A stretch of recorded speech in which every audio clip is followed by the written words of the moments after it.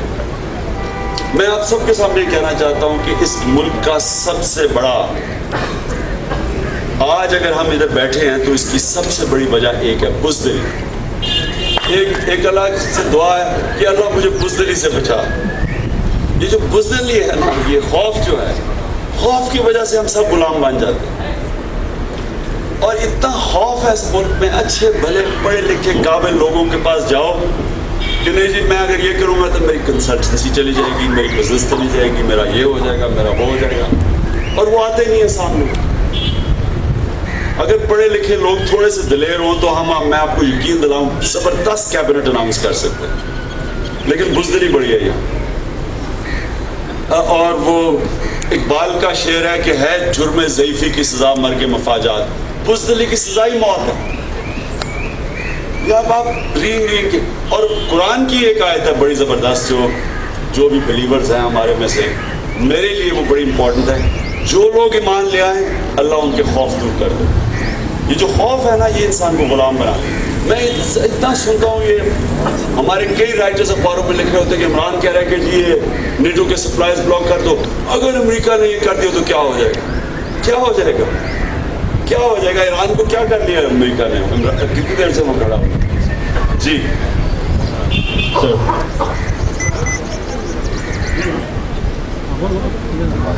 Excuse me. تم بات جی Sir, you just mentioned 45% bogus votes the. Last year 52 million voters the actual. Government نے کہا 72 million کر دو, 20 million اور ایڈ ہو گئے. If you go even with the Nadra, there is going to be 80 million voters جو ابھی نادرا کی figure ہے. 45% bogus vote تو رہیں گے. Do you think you will be able کیسے رہیں گے؟ جو ایکچوئل نادرا کی فگر ہے, I worked with election commission actually last year, اس سال بھی میں کام کروں گا, تو نادرا کے پاس سے ابھی ایک فگر آ رہی ہے, وہ کہہ رہے ہیں کہ 80 ملین ووٹرس ہوں گے. نہیں, وہ 80 اس طرح ہوں گے کہ جب 37 ملین بوگس ووٹ نکلے گی تو 35 ملین ووٹ رجسٹرڈ نہیں ہے, وہ جب آئے گی تو 80 بن جائے گی. Okay, my question is actually کہ ایک نون فیکٹ ہے اس ملک میں, اس کو مانے یا نہ مانے, کہ جب تک آپ ایجنسیز کے ساتھ ہاتھ نہیں ملاتے, ادھر ان پاکستان اور ان امریکہ, you won't be able to win. Do you think you will be able to win without getting any handshake with these agencies? Chaudhry نثار تو سمجھتا ہے کہ ایجنسیز ہمارے ساتھ ہیں. ہر روز وہ اسمبلی میں اسٹیٹمنٹ دیتا ہے کہ عمران خان کے ساتھ, اور اس نے ایک اور بھی اسٹیٹمنٹ دی, ٹیسٹ ٹیوب لیڈرشپ. میں نے سڈنلی ریئلائز کیا کہ وہ ریئلائز ہی نہیں کر رہا, وہ تو اپنے لیڈر کے متعلق بات کر رہا ہے. کیونکہ ٹیسٹ ٹیوب لیڈر تو ایک ہی بنا تھا جو جنرل جلانی کی ٹیسٹ ٹیوب میں بنایا گیا تھا. دیکھیے ایجنسیز یا اسٹیبلشمنٹ پاکستان کی, مجھے بتائیں آج سب سے زیادہ خوف زدہ کون ہوگا پاکستان کی اسٹیبلشمنٹ؟ کیونکہ اگر پاکستان بینکرپٹ ہوتا تو سب سے پہلے ان کا پیسہ جائے گا. اس لیے ان کی کیا ریکوائرمنٹ ہوگی؟ ان کی ریکوائرمنٹ یہ ہوگی کہ پاکستان میں ایک ایسی لیڈرشپ آئے جو ایماندار ہے, جو ریونیو اکٹھا کر سکے, جو کرپشن کو ختم کر سکے. Number 1 issue of corruption. تو اگر ہم اسٹیبلشمنٹ کی مجبوری بن جائیں اور بن گئے ہیں تو وہ اگر ہماری مدد کرنا چاہتے ہیں ہم ان کو نہ نہیں کریں گے, لیکن ہم کسی اسٹیبلشمنٹ کے ایجنڈا کے اوپر چلنے کے لیے تیار نہیں. ہمارا بڑا کلیئر ایجنڈا ہے, ہمارا ایک منشور ہے.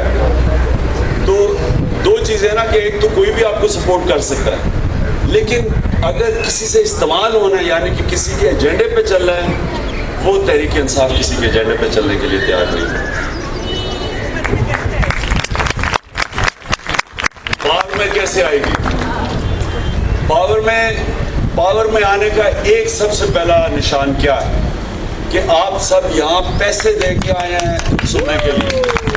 یہ بہت بڑا چیز ہے. نہیں تو ہمیں آپ کو پیسے دے کے بلانا پڑ رہا تھا پرانے زمانے میں.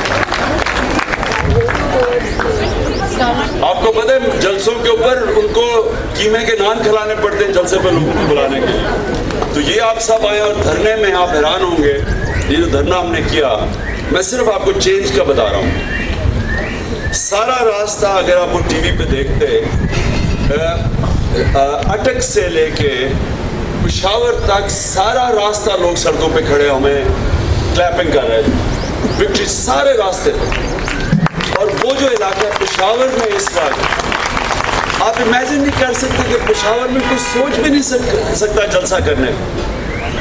جس شہر کے اندر جماعت اسلامی کے جو لاسٹ جلسہ جماعت اسلامی کا ہوا تھا جدھر بم اٹیک ہو چکا تھا, اس سے پہلے مولانا فضل الرحمان 2 دفعہ جان سے بچے ہیں.